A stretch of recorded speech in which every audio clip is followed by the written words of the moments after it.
بسم اللہ الرحمن الرحیم، السلام علیکم۔ بول نیوز کی خصوصی نشریات میں میں سلمان مرزا آپ سبھی کو خوش آمدید کہتا ہوں۔ جناب آج 12 تاریخ ہو چکی ہے اور آج کے ایک بڑا ایک اہم معاہدہ پاکستان اور آئی ایم ایف کے درمیان ہونے جا رہا ہے اور اس معاہدے سے پاکستان کو 1.2 ارب ڈالرز مل جائیں گے۔ آپ کو یاد ہوگا جناب پاکستان میں جب حکومت چینج ہوئی تھی، شہباز شریف صاحب کی پی ڈی ایم کی حکومت آئی تھی، تب آئی ایم ایف کے ساتھ نوے اجلاس کے حوالے سے بات چیت چل رہی تھی، لیکن جب یہ بات چیت آگے نہ پڑ سکی تو اسحاق ڈار صاحب نے کہا تھا کہ جناب یہ جب ایکسپائر ہو رہی ہوگی، کیونکہ 1 جولائی سے پہلے یہ ایکسپائر ہو جاتی ہے ساری چیزیں، اس وقت آخری روز یہ معاہدہ ہو جائے گا۔ اب پاکستان کے ساتھ معاہدہ تو ہو چکا ہے اور اس معاہدے کی شک کے مطابق پہلی جو ہمیں قسط ملے گی وہ اس حکومت کو ملے گی، اس کے بعد نگراں حکومت کو ملے گی اور تیسری جو قسط ملے گی وہ جو نئی حکومت الیکشنز کے بعد آئے گی ملے گی۔ لیکن گزشتہ روز جب ہم ٹرانسمیشن کر رہے تھے، ماہر معاشیات ہمارے ساتھ موجود تھے، انہوں نے کہا کہ جناب معیشت کی حالت اتنی بری نہیں تھی جتنا بتایا جا رہا تھا۔ اب صورتحال بہتر ہوتی ہوئی نظر آ رہی ہے، ڈالر بھی قابو میں آتا ہوا نظر آ رہا ہے، روپیہ تگڑا ہوتا ہوا نظر آ رہا ہے۔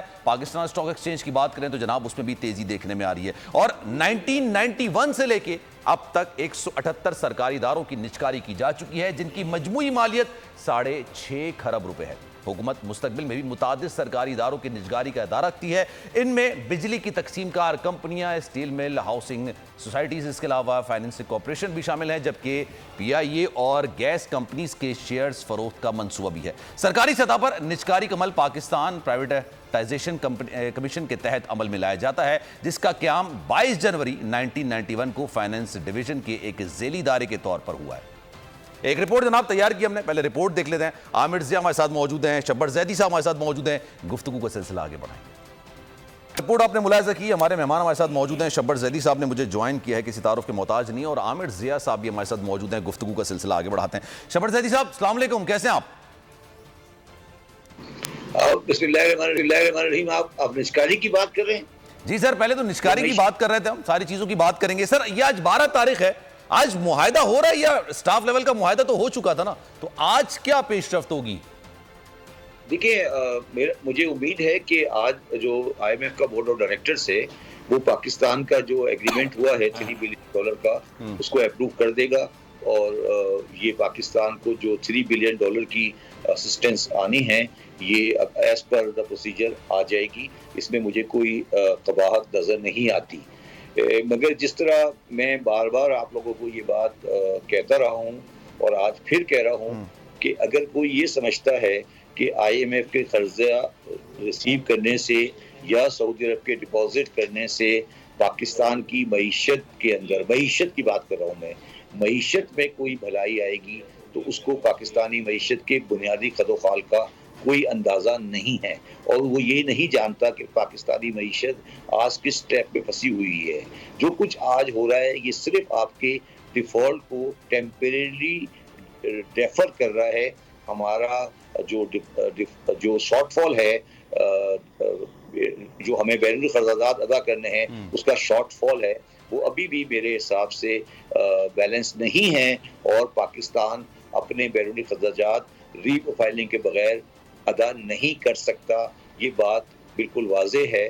تو اس لیے میں قرضہ ریسیو کر کر یہ ایکسپیکٹ کروں کہ معیشت ٹھیک ہو جائے گی، میں اتنی غیر تیار نہیں ہوں۔ شبر صاحب کی یہی کوالٹی ہے کہ بڑا دو ٹوک بات کرتے ہیں، واضح الفاظ میں بات کرتے ہیں، اور one of the Pakistan's best non tax man ہیں، ایف بی آر کے سابق چیئرمین رہ چکے ہیں۔ السلام علیکم شبر صاحب۔ دیکھیں ہم لوگ جو ہیں گفتگو تو اکثر کرتے رہتے ہیں نا کہ کیا کمزوریاں ہیں پاکستان میں، کیا خرابیاں ہیں، کیا ہماری مسڈ اپارچونٹیز تھے، کون سے مواقع ہم نے ضائع کر دیے، لیکن یقیناً اس ملک میں کچھ اسٹرینتھس بھی ہوں گی، کچھ ہماری طاقت بھی ہوگی، کوئی خوبیاں بھی ہوں گی۔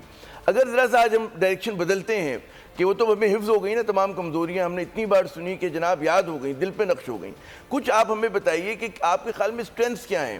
اور یہ آپ نے بالکل درست فرمایا کہ یہ والا جو پروگرام ہے یہ تو ایک ونڈو ہے، اور اس بات کا تو حکومت بھی ادا کر چکی ہے کہ جی اس کو ہم as a jump for reforms, لیکن لیٹس فرسٹ ٹاک اباؤٹ کہ ہمارا جو ہے اسٹرینتھ کیا ہے اور ہم کن چیزوں کو مطلب اچھی طرح سے لیوریج نہیں کر پائے اور اب ہمیں کرنا چاہیے۔ جی شبر صاحب۔ دیکھیں، پہلی بات تو یہ کہ یہ جو جس طرح کی باتیں کرتے ہیں کہ یہ ونڈو ہے، یہ عامر صاحب میں بہت دفعہ سن چکا ہوں، تو مجھے زیادہ متاثر نہیں کرتی کہ ونڈو ہے اور ہر بندہ آتا ہے اور وہ ایک ونڈو دکھا کے چلا جاتا ہے۔ میں اس لیے اس بات پر زیادہ کوئی اتنا زیادہ کمنٹ نہیں کرنا چاہتا. اب آگے آپ کی بات اسٹرینتھ کی پاکستان کی. جی پاکستان کے آج جو اسٹرینتھ ہے وہ صرف یہ ہے کہ پاکستان کسی طریقے سے اپنے ہیومن ریسورس کو ڈیولپ کر کے سروسز کی ایکسپورٹ بڑھائے, جو کہ آئی ٹی ہے اور وہ چیزیں ہیں. اور دوسری بات جو ہے پاکستان کی, کہ پاکستان کی جو جیو اسٹریٹجک پوزیشن ہے, پاکستان جو ہے وہ بیٹھا ہوا ہے انڈیا اور چائنا کے درمیان میں انرجی ریسورسز کے ساتھ. مینس کے جو انرجی ریسورسز ہیں وہ پاکستان کے ویسٹ میں ہیں, اور انرجی کی ریکوائرمنٹ. عامر رضا صاحب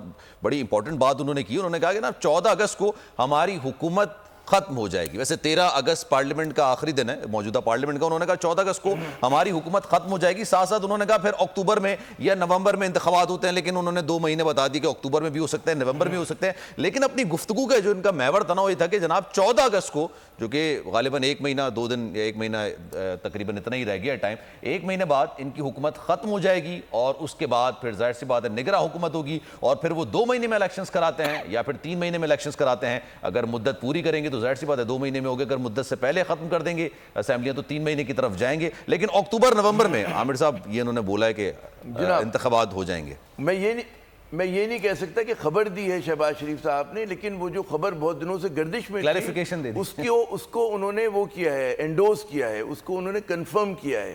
تو اچھی بات ہے کہ پاکستان کی سیاست میں اس ابہام کا, کیونکہ کل رات تک میں بات کر رہا تھا کچھ پڑھے لکھے لوگوں سے, وہ سوال ایک ہی کر رہے تھے, الیکشن ہوں گے نہیں ہوں گے. میں نے کہا جی ہوں گے انشاءاللہ. آپ کہتے ہیں کہ پیوستہ رہے شجر سے امیدیں باہر رکھ, تو بالکل ہوں گے, الیکشن 16 آنے ہوں گے. تو اچھی بات ہے کہ وزیر اعظم شہباز شریف صاحب نے اس چیز کو ری کنفرم کر دیا ہے. جناب بالکل سر. اور ساتھ ساتھ سوشل میڈیا پلیٹ فارم پر پول اس وقت جاری ہے کہ پاکستان میں جو نشکاری ہوئی ہے اس میں کس حکومت نے سب سے زیادہ نشکاری کے لیے کام کیا ہے. اس میں مسلم لیگ نون بھی ہے, پاکستان پیپلز پارٹی بھی ہے, اور پاکستان تحریک انصاف بھی ہے. تو آپ لوگ اس پول میں اپنا حصہ ڈال سکتے ہیں. ٹویٹر پر پاکستان بول کے جو سوشل میڈیا پلیٹ فارم ہے اس پہ حصہ ضرور ڈالیے. بتائیے کہ جناب کس حکومت نے نشکاری پروگرام پر سب سے زیادہ توجہ دی ہے, یا تو پیپلز پارٹی ہے, یا پھر مسلم لیگ نواز ہے, یا پھر پاکستان تحریک انصاف ہے. اپنی رائے کا اظہار ٹویٹر پر اور دیگر پلیٹ فارمز جو کہ بول کے حصے میں ہیں ان کا پہ اپنی رائے کا اظہار ضرور کیجیے. ساتھ ساتھ آپ کو بتائیں کہ حکومت کی جانب سے معیشت کی بہتری کے لیے اقدامات کیے گئے ہیں. I M F executive board کی منظوری کے بعد پاکستان کو ملنے والے قرض سے معیشت میں بہتری کے آثار نمایاں ہوں گے. نقصان میں جانے والے اداروں کی نجکاری لازمی ہے. نجکاری کا یہ مطلب ہرگز نہیں کہ حکومت ادارے فروخت کر رہی ہے, بلکہ اداروں کی نجکاری امور کو بہتر کیا جاتا ہے. عمر حیات خان سے ہمارے جو وزیر تجارت نوید قمر ہیں وہ ان کے ساتھ موجود ہیں. انہوں نے کیا گفتگو کی ہے, آئیے دیکھتے ہیں. بالکل اس وقت میرے ساتھ موجود ہیں وزیر تجارت نوید قمر صاحب, اور آج ہم ان سے بات کریں گے کہ آئی ایم ایف کے ایگزیکٹو بورڈ کی اپروول کے بعد جو پاکستان کو 1.19 ارب ڈالر مل رہے ہیں اس سے پاکستان کی معیشت میں کیا بہتری آئے گی, اور حکومت کی جانب سے جو آئی ایم ایف کو جو یقین دہانیاں کرائی گئی ہیں خاص طور پر وہ ادارے جو نقصان میں جا رہے ہیں اور اربوں روپے ان پر حکومت کے خرچ ہو رہے ہیں, تو ان کی نجکاری کے حوالے سے حکومت جو ہے وہ کیا سوچ رہی ہے. نوید قمر صاحب بتائیے گا. دیکھیں پہلی چیز تو کہ نجکاری ایک بہت کمپلیکس سبجیکٹ ہے. کئی طریقے ہیں جس میں یہ چیز سیٹل ہوتی ہے, اور ضروری نہیں ہے کہ نجکاری کا مطلب ہے کہ چیزوں کو بیچ دینا. چیزوں کو میں بہتری لانا جو ہے وہی اس وقت ہمارے پاس راستہ ہے. بہت ساری انڈسٹریز اس لیول تک پہنچ گئی ہیں جہاں شاید سوائے زمین کی قیمت کے اور اس میں کچھ نہیں ہے. تو جو ہمیں چیز چاہیے وہ زیادہ سرمایہ کاری ہے ان چیزوں میں, اس میں پروفیشنل مینجمنٹ کی ضرورت ہے, اور وہ ساری چیزیں مختلف طریقہ کار سے آ سکتی ہیں. اس میں جوائنٹ وینچرز بھی ہو سکتے ہیں, اس میں اسٹریٹجک سیل بھی ہو سکتا ہے, اس میں جو ہے آئی پی اوز کر کے اور اسٹاک مارکیٹ کے ذریعے بھی ہم جا سکتے ہیں. تو طریقہ کار مختلف ہے, لیکن ظاہر ہے کہ گورنمنٹ اپنے آخری 10 دنوں میں یا 1 مہینے میں تو کچھ نہیں کرے گی. وہ تو صرف اس کا ایک حکومت آئے گی, یہ اس کے اوپر ذمہ داری ہوگی. ایک آپ کی حکومت نے مینیفیسٹو تو بنا لیا ہے, جو انویسٹمنٹ فیسیلیٹیشن کاؤنسل جو بنا دیا ہے, جو کہ لانگ ٹرم چلے گا اور اس کو کوئی وہ نہیں کر سکے گا, اس میں کوئی رد و بدل تبدیلی نہیں کر سکے گا. یہ مینیفیسٹو تو طے ہے. کیا جو نئی حکومت آئے گی وہ بھی اسی کو لے کر چلے گی؟ دیکھیں پہلی چیز کہ مینیفیسٹو پولیٹیکل پارٹیز کے ہوتے ہیں. یہ ایک پلان ہے جو کہ اس کاؤنسل نے دیا ہے, جس میں فوج اور سول حکومت نے مل کے یہ پلان بنایا ہے.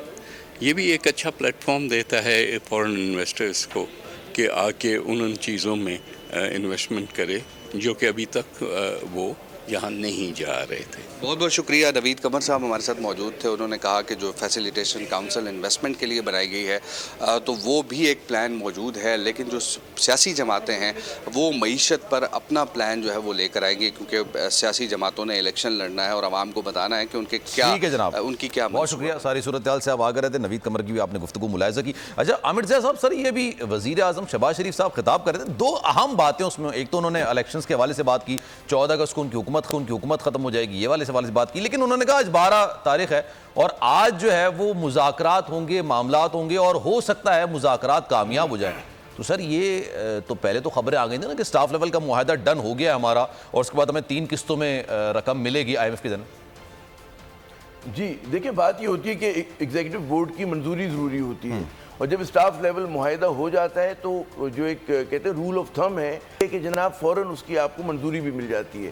تو اس میں مطلب ہے کہ ٹھیک ہے، جب تک وہ کہتے ہیں کہ وہاں سے نوٹ نہیں ہو جاتی، گرین سگنل نہیں مل جاتا، تو ہم ذرا سے ابہام میں بات کریں گے. لیکن 99.9% آپ کو یقین ہونا چاہیے کہ جناب یہ جو معاہدہ کیا گیا ہے اس کے تحت آپ کو رقم مل جائے گی. اور کیونکہ اسٹینڈ بائی ارینجمنٹ ہے وہ اس وقت دیا جاتا ہے کہ جب کوئی معیشت بہت زیادہ کرٹیکل ہوتی ہے، اس کو یہ کہتے ہیں کہ شوق دے کر آپ کو ICU میں لے کے جاتے ہیں تاکہ اس کو اپنے پیروں پہ کھڑا کر سکیں. حکومت کو اس بات کا بالکل اعتراف ہے کہ وہ سمجھتی ہے کہ جی یہ ایک ونڈو ہے. یہ ظاہر ہے کہ یہ ہمارا حل نہیں، جیسے بھی شبر زیدی صاحب بھی فرما رہے تھے کہ یہ حل نہیں ہوتا کہ آپ کو اسٹینڈ بائی مل جائے. لیکن جب آپ شبر زیدی صاحب دوبارہ آ گئے ہمارے ساتھ عامر صاحب. جی شبر صاحب، معذرت کہ وہ سلسلہ منقطع کرنا پڑا. آپ بہت ہی اہم بات ہمیں بتا رہے تھے. ہم بات کر رہے تھے کہ جی اس ملک کی اسٹرینتھس کیا ہیں، اور آپ نے شروع کیا تھا کہ جی ہمارا ہیومن ریسورس اتنا زبردست ہے اور ہمیں IT کے شعبے میں توجہ دینی چاہیے. تو میں چاہوں گا وہیں سے گفتگو کا سلسلہ شروع کریں جہاں ٹوٹا تھا. جی بسم اللہ الرحمن الرحیم. دیکھیں عامر صاحب، میرے حساب سے پاکستان کے پاس 2 اسٹرینتھ ہیں. ایک اسٹرینتھ اس کی ہیومن ریسورسز ہے، کیونکہ پاکستان اس وقت ینگسٹ پاپولیشن میں ہے.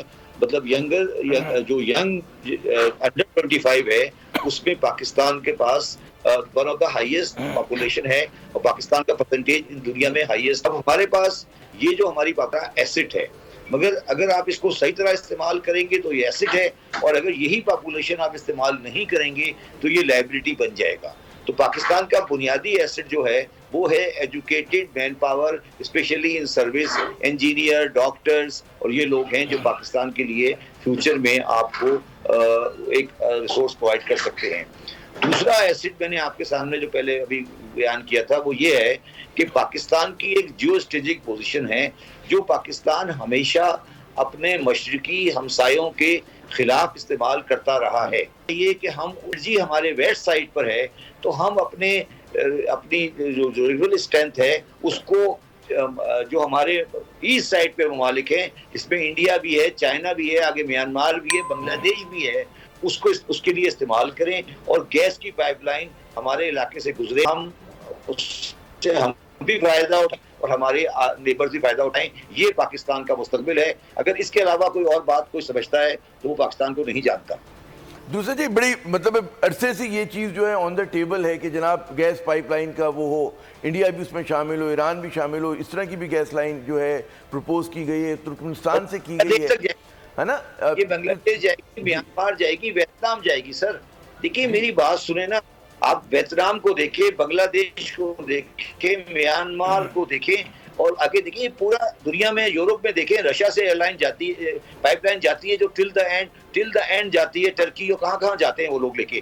ہم نے یہ کیوں جی ایک اس میں سوال جو آتا ہے، ضمنی سوال یہ آتا ہے کہ بھئی پاکستان تو جو ہمارا ہمیشہ سے پالیسی رہی کہ ہمیشہ تیار ہے امن کے لیے، لیکن انڈیا میں ایک there are no takers for peace جو اس وقت صورتحال ہے. سر وہ تو میچ کھیلنے کی اجازت نہیں دے رہا ہے، وہ گیس تو پائپ لائن کیسے دیں گے؟ تو اس میں آپ کیسے تصور، قصور پاکستان کا تو نہیں، ہم اپنے اوپر کوئی زیادہ تنقید نہیں کرتے اس معاملے میں، قصور تو بھارت کا ہے. جی دیکھیں میری بات سنیں. اب دنیا تبدیل ہو گئی ہے.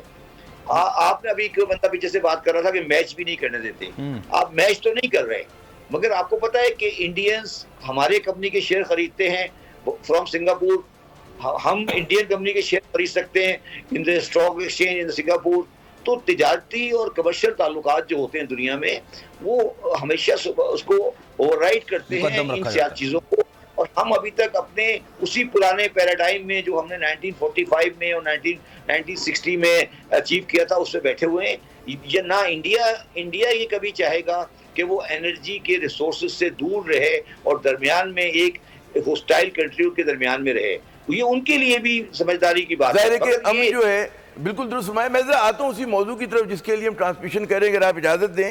میں نے ایک بڑی اچھی آپ کی ٹویٹ پڑھی جس میں آپ نے کہا، یہ 2-4 دن پہلے آپ نے کی تھی کہ we need a current account management plan for 10 years, جو کہ آپ کا کہنا ہے کہ شارٹ ٹرم نہیں ہونا چاہیے. اس میں آپ نے ایک مارکت العرا جملہ لکھا کہ Pakistan needs an autocratic, transparent and consistent economic plan and it does not mean martial law but rule of law. اب اس کو ذرا سا آپ ہمارے ناظرین کے لیے وضاحت کریں کہ ظاہر آٹوکریٹک کا جب بات ہوتی ہے، اتھارٹیرین کی بات ہوتی ہے تو لوگ سہم جاتے ہیں. آپ نے بالکل صحیح کہا کہ جی رول آف چاہیے، تو اس چیز کو کہ ہم کس طرح سے اس چیز کو مینج کریں. جی شبر صاحب. اچھا عامر بھائی، میں سر آپ سے معذرت چاہوں گا کیونکہ ہمیں بریک پہ جانا پڑ رہا ہے. شبر زیدی صاحب ہمارے ساتھ موجود ہیں. ٹرانسمیشن کا سلسلہ چاہوں گا کہ اس سوال کا جواب جو عامر بھائی نے سوال کیا نا آپ سے، اس کا جواب آپ بریک کے بعد دیجیے، ڈیٹیل میں دیجیے گا. اگلے گھنٹے بھی ہماری ٹرانسمیشن کا سلسلہ جاری رہے گا. ایک بریک لیتے ہیں، بریک کے بعد واپس آئیں گے.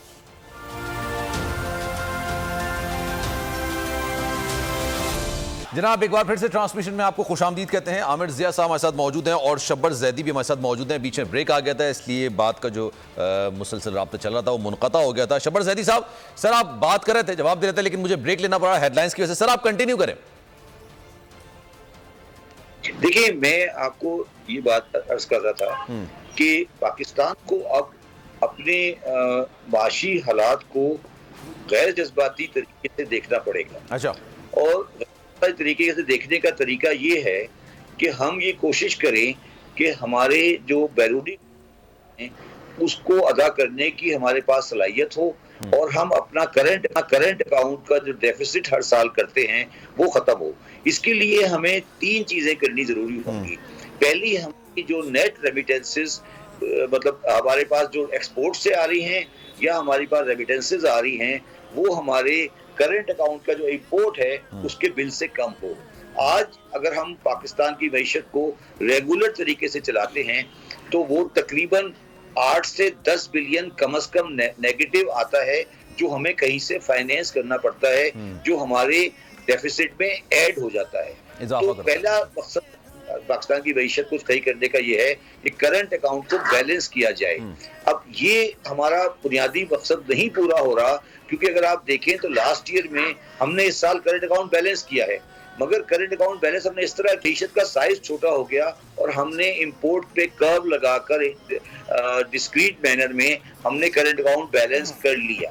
مگر پاکستان کی آبادی، پاورٹی، انفلیشن دیکھتے ہوئے یہ طریقہ صحیح نہیں ہے.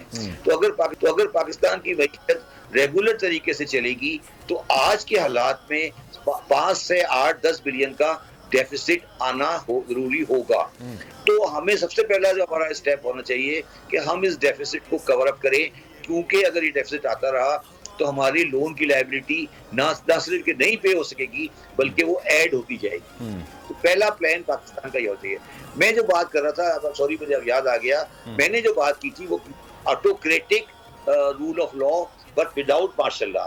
میں یہ کہہ رہا ہوں کہ پاکستان میں ہوتا یہ ہے کہ ریٹ آف لا قائم نہیں ہو. پاکستان ریٹ آف لا کا مطلب یہ ہے کہ پاکستان کے دکاندار یہ کہتے ہیں کہ ہمیں رجسٹر نہیں ہونا، ہمیں سیل ٹیکس میں رجسٹر نہیں ہونا، ہمیں ٹیکس نہیں دینا. اب پاکستان کے تمام ادارے، پاکستان کے تمام سیاسی پارٹیاں، پاکستان کا تمام میڈیا، پاکستان کے تمام ریلیجیس اتھارٹی، ان کو یکزبان ہو کر یا ان کو کسی اور طریقے سے یہ فیصلہ کرنا ہے کہ کوئی بھی آدمی کمرشل اکنامک میٹر میں رول آف لا کو چیلنج نہیں کرے گا. میری بات کو سمجھنے کی کوشش کریں. آج پاکستان میں رول آف لا کو چیلنج اس طرح نہیں کیا جا رہا ہے کہ بندہ کسی کو چپیٹ مار رہا ہے یا قتل کر رہا ہے. آج پاکستان میں رول آف لا کو اس طرح چیلنج کیا گیا ہے کہ ایک صفحہ کہتا ہے کہ ہمیں رجسٹر نہیں ہونا. یہ رجسٹر نہیں ہونا رول آف لا کا چیلنج ہے. اگر آپ نے یہ اپنی ریٹ قائم نہیں کر سکے اکنامک افیئرس پر تو کوئی ریاست باقی نہیں رہ سکتی. یہ شبر صاحب بڑی اہم آپ نے بات کی کہ ظاہر ہے کہ ٹیکس کلیکشن اگر کوئی ریاست تو اس کا مطلب ہے اس کے ساتھ کوئی کمزوری ہے، برٹل ریاست ہے، اور یہ پہلی شرط ہوتی ہے ٹیکس کلیکشن۔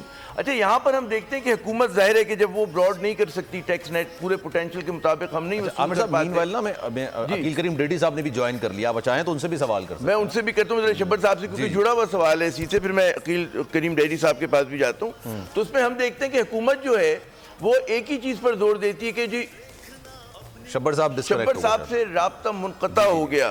اچھا بھی رابطے کا بڑا مسئلہ ہوتا ہے سلمان صاحب، لیکن چلیں عقیل کریم ڈیڈی کسی تعارف کے محتاج نہیں ہے، اور ان چند ہمارے یہ بزنس مین میں سے ہیں کہ جن کا نام برانڈ ہے، لوگ ان کو نہیں جانتے کہ ان کا برانڈ کیا ہے، لیکن AKT برانڈ سے سب واقف ہیں۔ تو میرے خیال میں مطلب ہے کہ ایک بڑی بات ہے۔ عقیل صاحب بہت شکریہ ٹرانسمیشن میں جوائن کرنے کا۔ اگر ہیلو جی سن رہے ہیں۔ تو عقیل صاحب میں یہ عرض کر رہا تھا کہ ابھی ہم دیکھتے ہیں چند روز پہلے تک مارکیٹس میں بڑی مایوسی تھی، کوئی امید کی کرن نظر نہیں ہمیں آ رہی تھی نا، پھر اس کے بعد ہم دیکھتے ہیں کہ یکایک جو ہے فنڈامنٹل تو نہیں بدلے اس اکانومی کے، سینٹیمنٹ بدل گیا ہے۔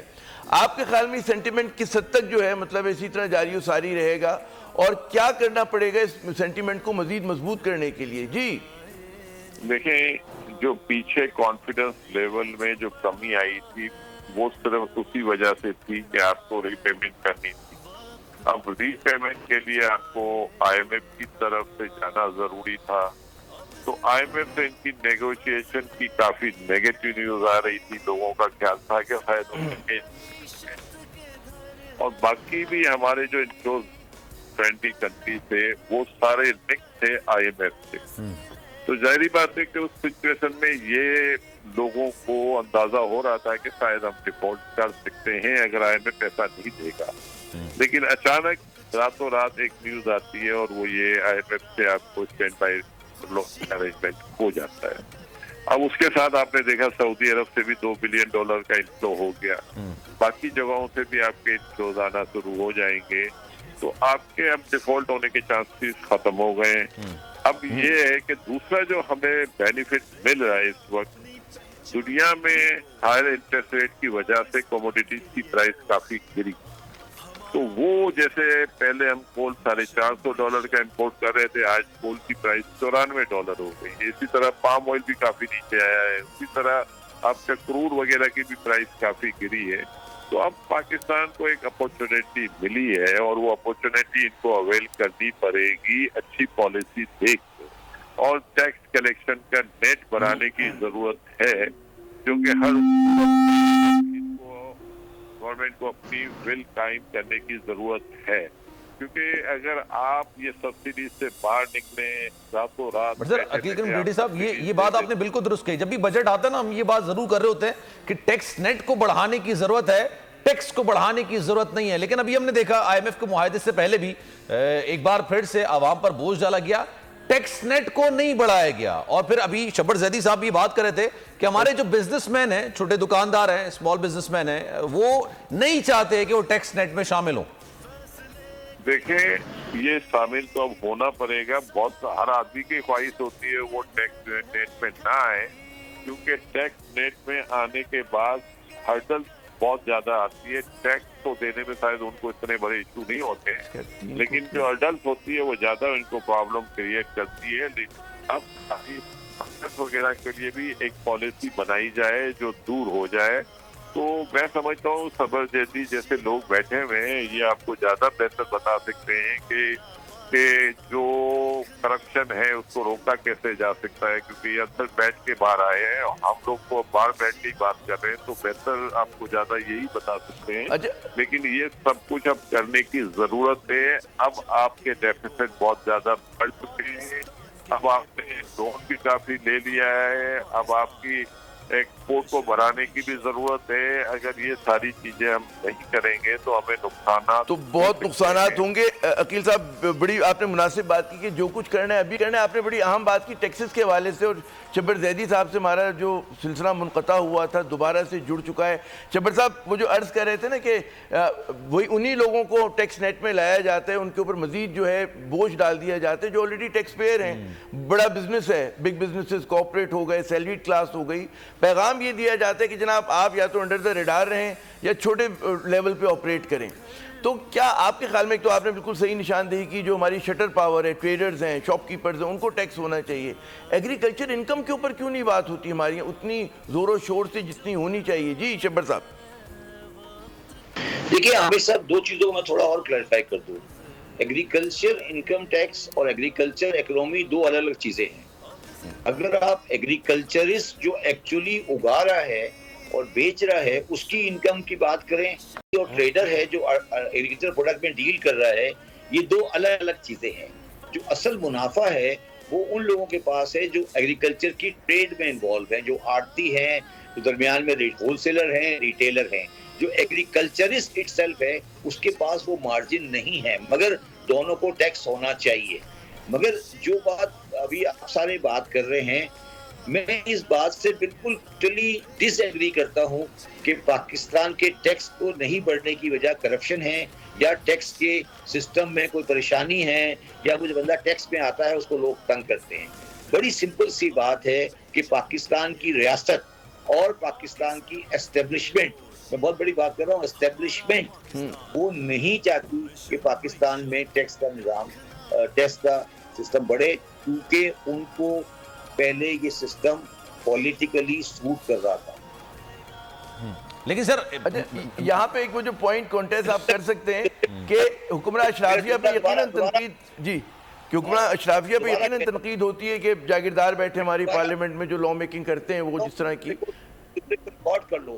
میں جملہ یہ کہہ رہا ہوں کہ پاکستان کی پولیٹیشین، پاکستان کی اسٹیبلشمنٹ کو یہ بات سوٹ کرتی تھی کہ پاکستان کا ٹیکس نظام ایسے ہی رہے، جو لوگ دے رہے ہیں وہ دیتے رہیں، کیونکہ اگر اس نظام کو صحیح کیا جائے گا تو ان کے عہدات پہ زد پڑتی ہے. یہ بات آپ کی بات بالکل درست ہے. میں سر کیونکہ بات آپ کی بالکل درست، لیکن سر سوال یہ بھی ہے نا کہ اگر آپ اس چیز کو بہتر نہیں کریں گے تو پھر آپ آگے کیسے بڑھیں گے؟ یہ عبدالقادر میمن صاحب بھی ہمارے ساتھ موجود ہیں، ماہر معاشیات ہیں. سر اگر آپ اجازت دیں، کافی دیر سے خاموش ہیں، میں ان کو بھی ذرا شامل گفتگو کر دوں.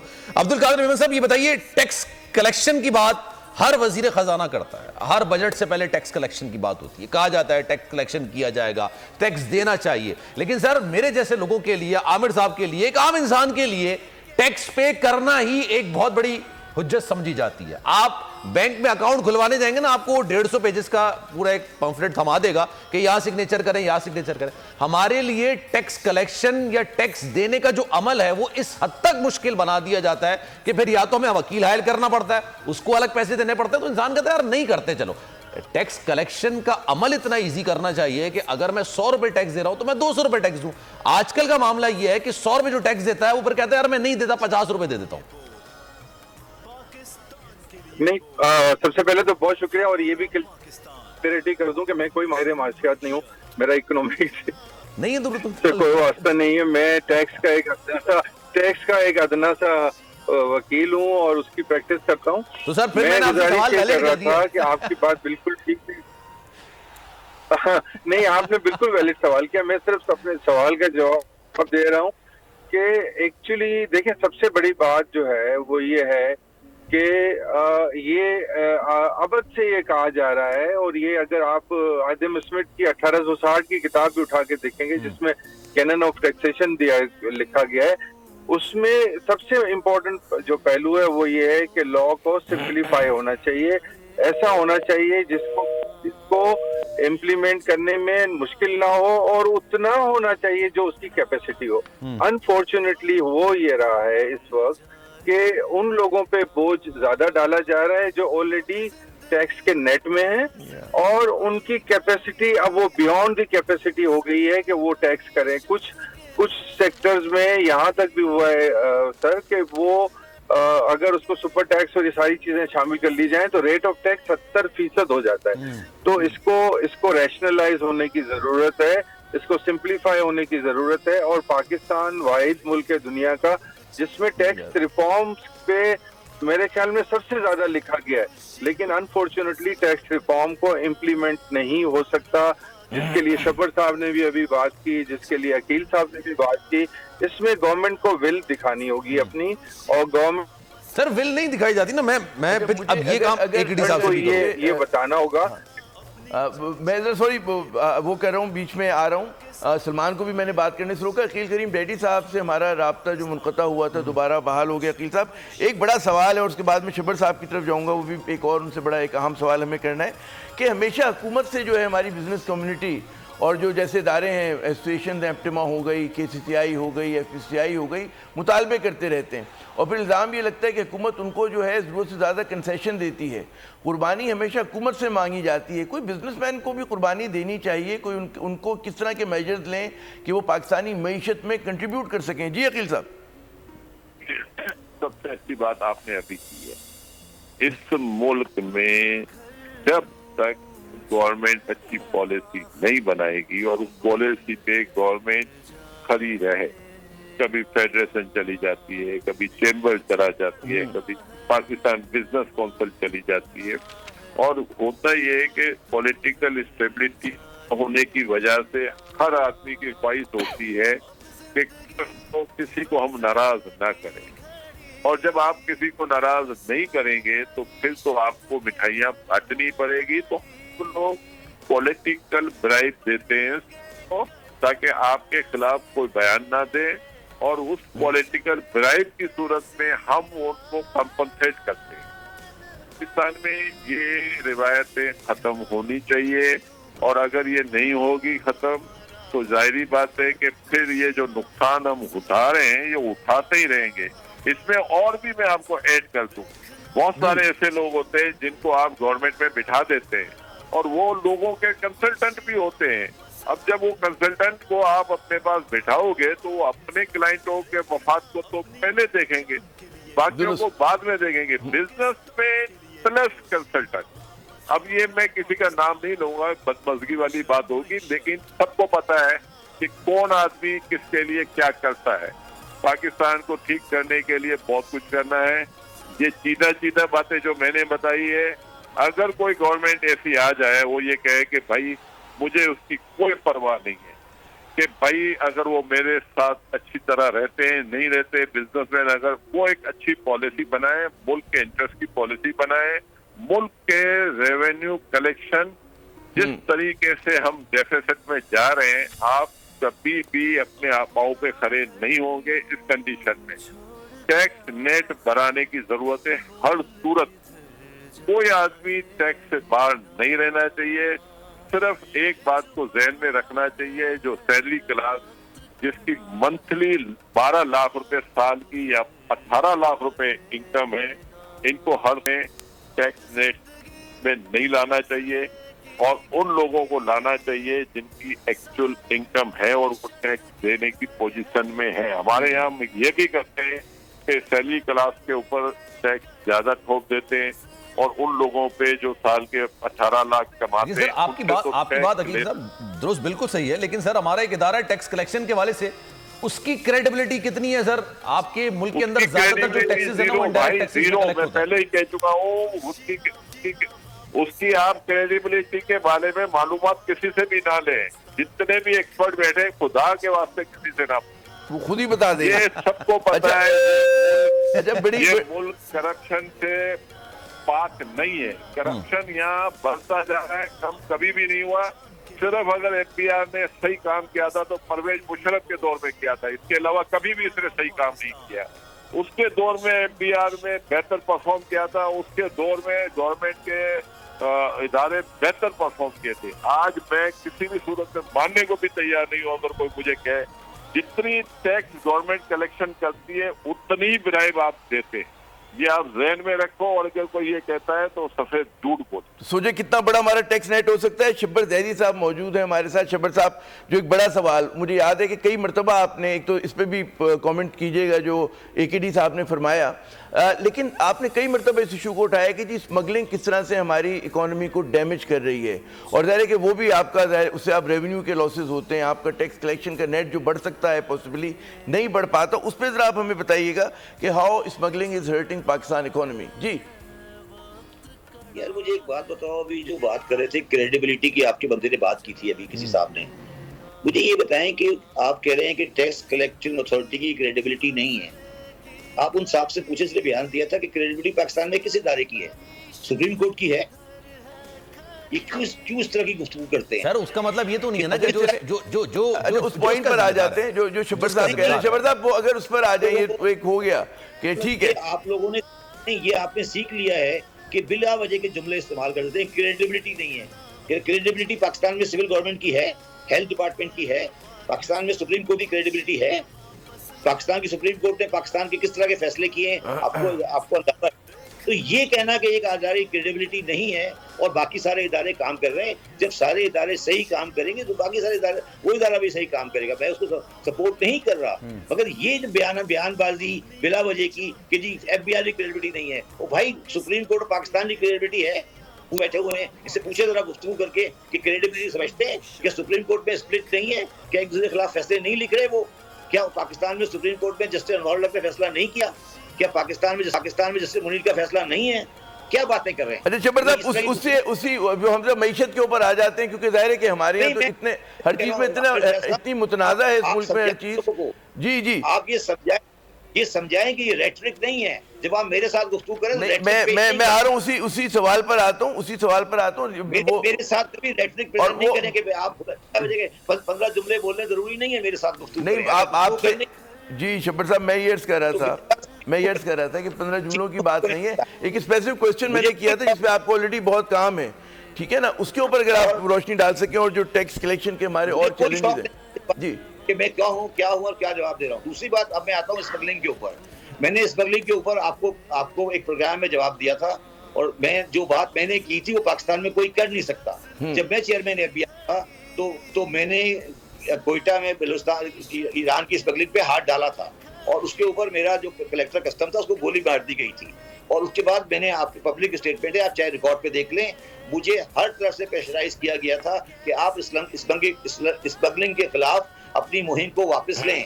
تو میں آپ سے سوال کرتا ہوں عامر ضیاء صاحب, آپ بلا وجہ کی گفتگو کر رہے ہیں, آپ مجھے بتائیں کیا اسٹیٹ اسمگلنگ ختم کرنا چاہتی ہے؟ اچھا اس سے آگے چلیں. جب میں چیئرمین ایف بی آر تھا, میں کراچی چیمبر میں آیا تھا, ٹھیک ہے, اور کراچی چیمبر میں آ کے بیٹھے ہوئے تھے میرے چیمبر کے پریزیڈنٹ, اور میں نے وہاں اعلان کیا تھا کہ کراچی کے تاجر آج اعلان کریں کہ کل سے وہ اسمگل گوڈس نہیں بیچیں گے, میں تمام کسٹم آفیسر کو کراچی سے نکال لیتا ہوں. کیا جواب آیا تھا میرے سامنے؟ تو یہ آپ لوگوں نے کس طرح کی باتیں شروع کر دی ہیں. اسمگلنگ یہ ہوتی ہے, یہ بھائی ٹی وی پروگرام پورا کرنا ہے تو آپ کسی اور کے ساتھ کر لو, مجھے نہیں بلایا کرو. پہلے آپ بنیادی بات اگر آپ کے اندر ہمت ہے بات کرنے کی تو پھر ہمت بالکل ہمت ہے, اور بول جو ہے ہمیشہ مطلب ہے کہ بڑا مطلب ہے دو ٹوک الفاظ میں بات بھی کرتا ہے, سنتا بھی, اور تمام لوگوں کے لیے پلیٹ فارم ہمارا کھلا بھی ہوتا ہے. شبر صاحب آپ اس بات کے گواہ ہیں. میں چاہ رہا ہوں کہ اس چیز کے اوپر ذرا سا ہم دوبارہ سے میں جو ٹیکس کلیکشن کے چیلنجز سے ہمت ہے جو کہہ سکے, کسی بھائی کے لال کی ہمت ہے یہ کہہ سکے کہ پاکستان کی اسٹیٹ کا رول ہمیں دیکھنا پڑے گا اسمگلنگ کے لیے. یہ کسی کی ہمت ہے کہنے کی؟ کیا بات کر رہے ہیں آپ اسمگلنگ کے بارے میں؟ پاکستان کی ریاست کی اس پالیسی کو دیکھنا پڑے گا, بندے کو چھوڑ دیں. کیا پاکستان کی ریاست کو نہیں پتا کہ ایران سے پیٹرول اسمگل ہو رہا ہے؟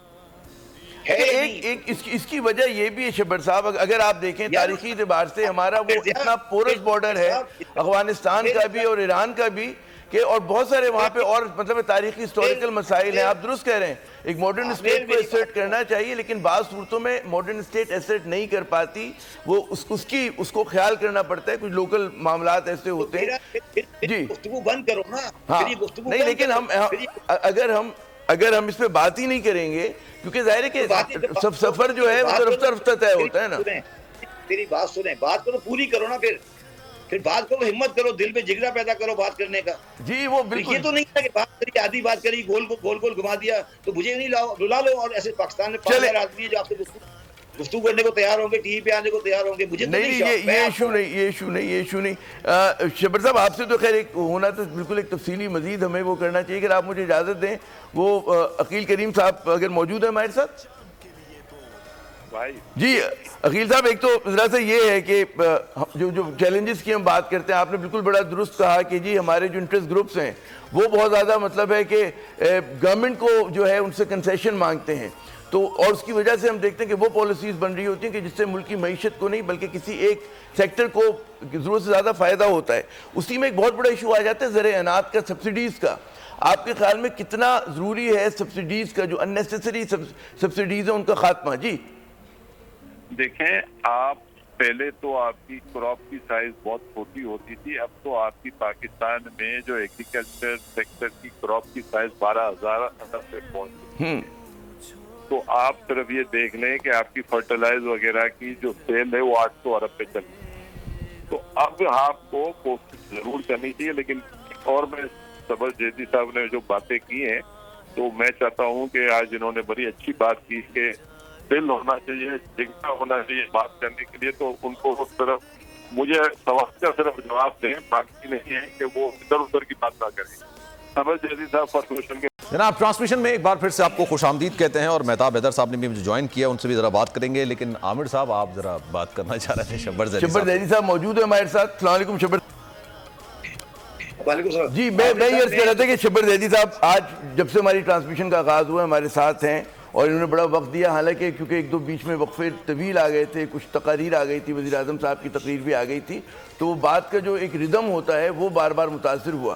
اچھا شبر صاحب، جو ایک آپ سے اس سے پہلے بات کچھ اسمگلنگ کے حوالے سے ہو رہی ہے، کیونکہ وقت کم ہے، میں ایک سوال اور بھی آپ کے ساتھ کرتا ہوں کہ یہ عام تاثر دیا جا رہا ہے۔ عامر صاحب میری بات سنیں، ابھی عقیل کریم ڈی ڈی صاحب نے میرے بارے میں ایک بات کی تھی جو ذاتی بات تھی، اور میں چاہتا ہوں کہ وہ بات نہیں ہونی چاہیے تھی اور انہوں نے کی۔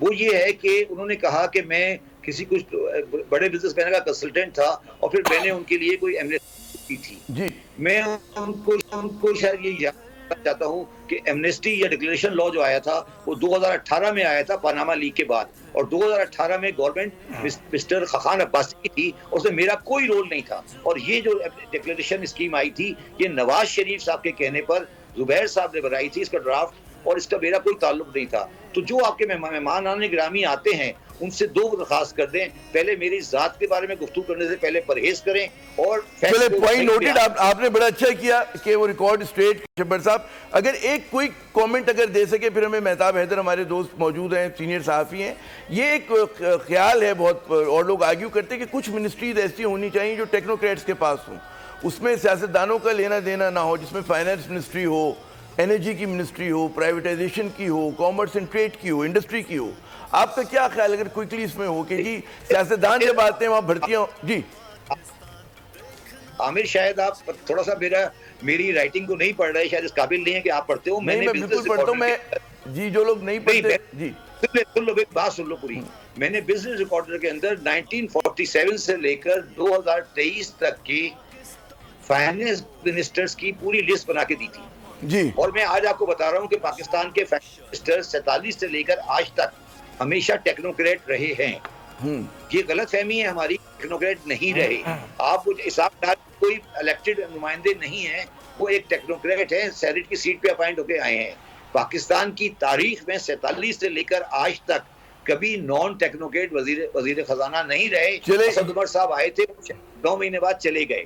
میں آپ کو جو بات کوشش کر رہا ہوں، یہ بات ذات کی نہیں ہے، یہ بات اصول کی ہے۔ پہلے یہ اصول طے کرو عامر ضیاء صاحب کہ پاکستان کی ریاست کو معاشی اصولوں پہ چلایا جائے گا، اور کس طرح چلا جائے گا، بہت اہم بات، اور محدود ہے ہمارے پاس یہاں پہ وائنڈ اپ، لیکن آپ سے ایک تفصیلی جو ہے گفتگو باقی ہے، اور آپ نے بالکل اچھی بات بتائی، کیونکہ ہمارے یہاں بہت سارے ناظرین پہ ہیں اور فکری مغالطے اسی طرح کے ہیں کہ جناب کیا جو ہے مطلب ہے کہ جو سیاستدان ہوتے ہیں وہ بعض منسٹریز کے ساتھ اس طرح کھیلتے ہیں کہ جناب وہاں پر مشکلات ہو جاتی ہیں۔ تو جیسے شبر صاحب نے کہا منسٹریز ہمارے پاس ہمیشہ سے ٹیکنوکریٹس کے پاس رہی ہیں۔ سلمان صاحب اوور ٹو یو، کیونکہ سر ویسے یہ بات آپ نے بہت دلچسپ کی ہے، کیونکہ یہ بات ظاہر سی بات ہے ہم آپ لوگوں سے بہت زیادہ سیکھتے ہیں، کیونکہ کچھ ایسی چیزیں ہوتی ہیں جو کچھ وزارتیں ہوتی ہیں جو ٹیکنوکریٹس کے پاس ہونی چاہیے، اس کا سیاست سے عمل دخل نہیں ہو، کیونکہ سیاسی معاملات میں پھر اسی حساب سے بھرتیاں بھی ہوتی ہیں، تمام چیزیں بھی ہوتی ہیں۔ شبر زیدی صاحب ہمارے ساتھ موجود ہے، sir thank you so much for your time. Mehtab Haider sahab نے اس وقت میں جوائن کیا ہے، سینئر جرنلسٹ ہیں، ان سے ذرا مزید بات کریں گے۔ مہتاب صاحب السلام علیکم، کیسے ہیں آپ؟ جی وعلیکم السلام، تھینک یو ویری مچ جی، میں بالکل ٹھیک ٹھاک ہوں، آپ سنائیں۔ اللہ کا شکر ہے سر۔ مہتاب صاحب یہ بتائیے کہ آج 12 تاریخ ہے، یہ بات تو پہلے ہو چکی تھی کہ معاہدہ ہو گیا ہے، اسٹاف لیول کا معاہدہ، لیکن بورڈ سے منظوری ہوتی ہے، اور آج ابھی وزیر اعظم صاحب کی بات کر رہے تھے، اور اس کے بعد پھر پاکستان کو یہ سٹینڈ بائی ایک پروگرام ہے جو کہ پاکستان کو مل جائے گا، لیکن یہ 3 قسطوں میں ملے گا، اور اس کی دلچسپ بات یہ ہے کہ ایک پروگرام جاتی ہوئی حکومت کو ملے گا، ایک بیچ کی حکومت کو ملے گا، اور ایک آنے والی حکومت کو ملے گا۔ جی بالکل آپ ٹھیک کہہ رہے ہیں جی، آج ایگزیکٹو بورڈ کی میٹنگ ہے آئی ایم ایف کی،